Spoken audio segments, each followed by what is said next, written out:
Assalamualaikum and welcome to my channel English with Sophia। English में spellings tricky हो सकते हैं क्योंकि इंग्लिश लैंग्वेज ऐसी जुबान है जिसमें से बहुत सारे वर्ड्स सुनने में डिफरेंट होते हैं, उनके स्पेलिंग डिफरेंट होते हैं और कुछ ऐसे वर्ड्स होते हैं जिनके लिखने का स्टाइल बिल्कुल और होता है, उनके बोलने का स्टाइल बिल्कुल और होता है। बट इंग्लिश में फिर भी कुछ रूल्स हैं जिनको फॉलो करके आप अपने स्पेलिंग्स को बेहतर बना सकते हैं। वही रूल्स आज हम देखेंगे। Rule number 1 is I before E except after C. इसका मतलब ये है कि जहाँ पे भी आई और ई के अल्फाबेट्स इकट्ठे आएंगे और वो आई और ई साउंड प्रोड्यूस कर रहे हो ई जैसे कि कीप में, उस केस में हमेशा आई पहले आएगा और ई बाद में आएगा। Let me explain it again. जब भी आई और ई के अल्फाबेट्स इकट्ठे आए और वो ई के साउंड प्रोड्यूस करें जैसे कि कीप में होता है, उसमें हमेशा आई आप पहले लिखेंगे और ई आप बाद में लिखेंगे। What does it mean? Let us see the examples. It is believe, sieve, field and chief. इन चारों वर्ड्स में जो साउंड आई और ई की प्रोड्यूस हो रही है that is E. Believe, sieve, field and chief. और इन चारों एग्जांपल्स में आई पहले है, like I in believe, then IE in sieve, and then IA in field, and IE in chief. I पहले आएगा और E बाद में आएगा। Now let us move to the second part of this rule. It says except after C. Except after C means कि अगर I और E C के बाद आ रहा है, उस केस में E पहले आएगा और I बाद में आएगा। जैसे कि receive, इसमें E और I इकट्ठे हैं, बट इसमें E पहले आएगा और I बाद में आएगा। Same goes for deceit, deceive and deceit। इन चारों वर्ड्स में भी ई की साउंड आ रही है। deceive, deceit, deceive and deceit। But as it is a language, तो लैंग्वेज में हमेशा एक्सेप्शंस होती हैं। कुछ एक्सेप्शंस हैं जिसमें ये वाला रूल नहीं अप्लाई होता। उसमें उसकी चंद एग्जांपल्स हैं seize, weird, protein, counterfeit and either. पांचों वर्ड्स में जो ऊपर वाला रूल है वो नहीं फॉलो हो रहा।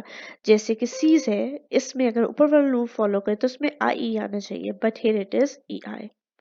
More examples can be height, foreign, leisure, conscience and forfeit. More examples include neither, science, species, sufficient. I और E जो है वो instead of E sound it produces the sound of A, तो ये rule reverse हो जाएगा। If it sounds like A, the rule reverses. Like neighbor, neighbour A की sound कैसे प्रोड्यूस कर रहा है? इंग्लिश लैंग्वेज में ए जो है वो एप्पल की sound, like A in apple की साउंड प्रोड्यूस करने के अलावा it also produce the sound of A, like in snake. So neighbour में भी ए की साउंड प्रोड्यूस हो रही है, that is neighbour, just like in snake. Then weigh, then beige. इन सारे वर्ड्स में ई पहले है और आई बाद में है, अनलाइक आई पहले हो और ई बाद में हो। Rule number 2 is very interesting. It says Q is always followed by U. Q के बाद ये एक रूल है, इंग्लिश का कोई भी वर्ड आप पिक कर ले, Q के बाद हमेशा U ही आएगा। जैसे कि queen, quill and quick. You can not have any other alphabet after Q other than U. Rule number 3, which is called the CVC rule, जिसमें C consonant, V is vowel and C is again consonant. इसको CVC rule भी कहते हैं और इसको हम इस तरीके से भी कह सकते हैं, doubling final consonants before adding suffixes. What does it से? इफ वन सिलेबल वर्ड वो होता है जिसको आप एक साउंड में बोल सके, लाइक रन, बन। If one syllable word ends in a consonant, vowel and consonant pattern, means one syllable word हो जिसके आखिरी तीन alphabets should be a consonant, vowel and a consonant. Double the final consonant before adding a suffix that begins with a vowel. उस case में अगर आपने suffix add करना है और वो suffix अगर vowel के साथ स्टार्ट हो रहा है, तब आपने consonant को डबल कर देना है। जो लास्ट कॉन्सोनेंट है उसको डबल कर देंगे। In case you don't know what is a consonant and what is a wall, तो एक चीज याद रखें, इंग्लिश में 5 वॉल्स है, AEIOU, और इसके अलावा सारे अल्फ़ाबेट्स जो हैं उनको हम कॉन्सोनेंट कहते हैं। Like the word is run, R is a consonant, U is a vowel and N is a consonant. अब इस रन में हमने सफिक्स ऐड करना है ing, ing ऐड करने के लिए हम लोगों ने क्या करना है कि जो इस रन का लास्ट कॉन्सोनेंट है दैट इज एन, इसको हमने डबल कर दिया। So run has changed into running with double N. Then it is rob. Again R consonant, O vowel, B consonant. इसमें हमने सफिक्स ऐड करना है ई आर। सो हम किस कॉन्सोनेंट को डबल करेंगे? The last one which is B, so it is robber. Then it is chop. Again H O P, we have to add a suffix ing, so हम P को double कर देंगे and it will turn into chopping. Now we will see if the word is of more than one syllable. It says if two syllable word क्या होगा? जिसकी sound, जिसको बोलते हुए उस वर्ड को अब पार्ट्स में डिवाइड करें। Like it can be began, it can be fountain. Began two sounds है, it means it is having two syllables. Fountain again दो साउंड्स, दो पार्ट्स में इसको डिवाइड करके बोला जा रहा है, so it is having also having two syllables. If two syllables word ends in a consonant vowel consonant pattern, वही पैटर्न जो भी अपने ऊपर हमने डिस्कस किया है, double the final consonant if the last syllable is stress. जब कोई भी वर्ड जिसके दो syllables हो, उसका लास्ट कॉन्सोनेंट कब डबल होगा? जब जो लास्ट syllables है वो स्ट्रेस्ड होगा। स्ट्रेस सिलेबल क्या होता है? इंग्लिश लैंग्वेज में जो वर्ड्स हैं जिनके सिलेबल एक से ज़्यादा होता है, उसमें कोई ना कोई सिलेबल जो होता है उस पर स्ट्रेस ज़्यादा होता है as compare to the other syllable.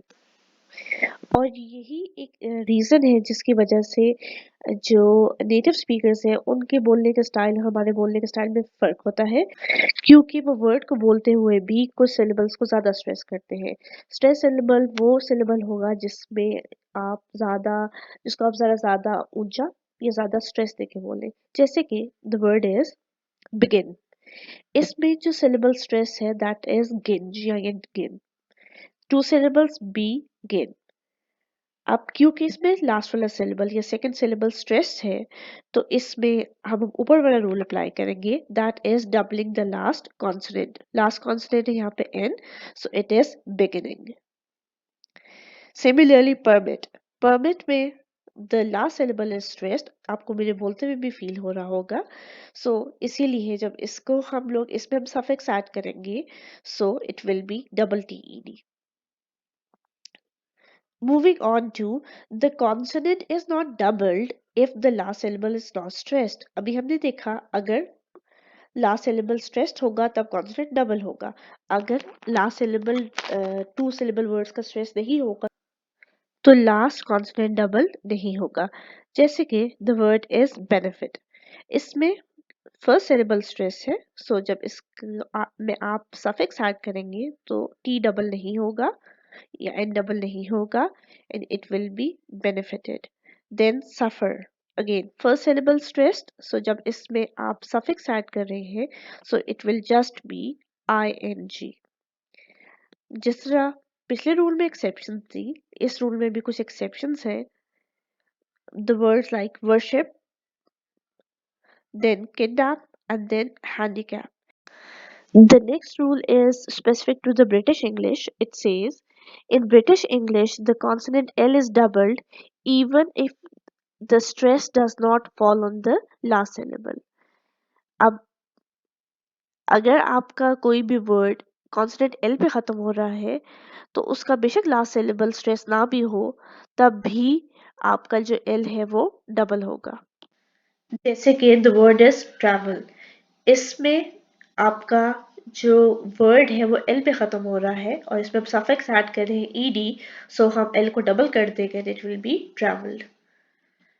Then it is level, levelled, ending at l, so when you have to add a suffix ed, so it will be double led, leve double led.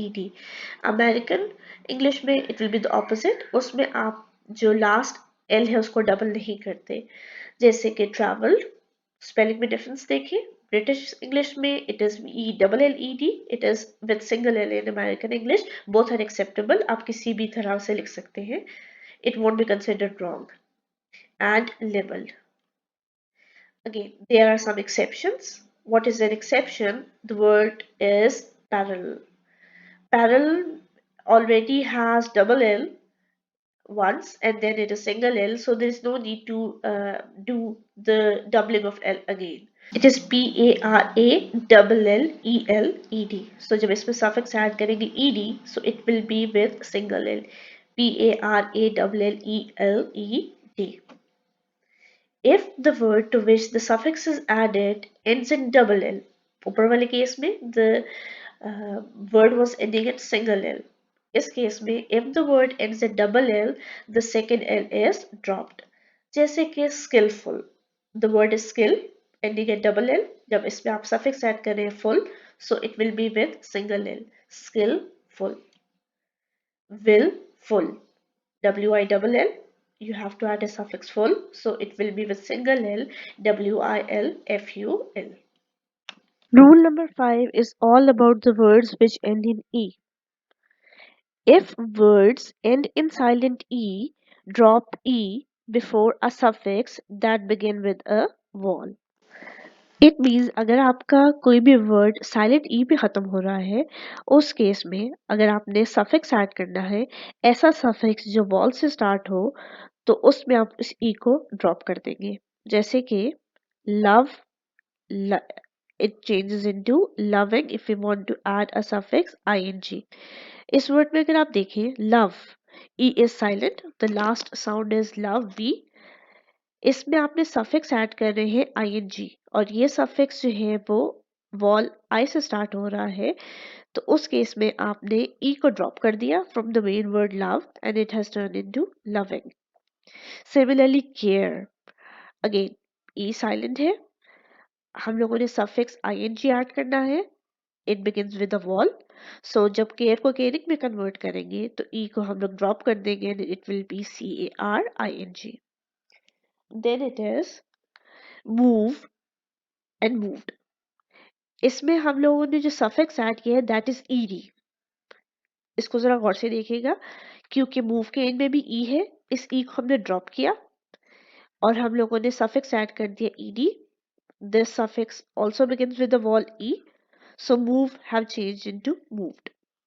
Now what if the suffix which you have to add begins with a consonant?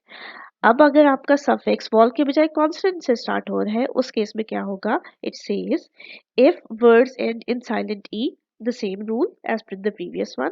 अगर आपका word silent ई पे खत्म हो रहा है, keep ई, previous rule में हमने ई को ड्रॉप कर दिया था, इस रूल में हम लोग ई को रखेंगे। Keep E before a suffix with suffix that begins with a consonant.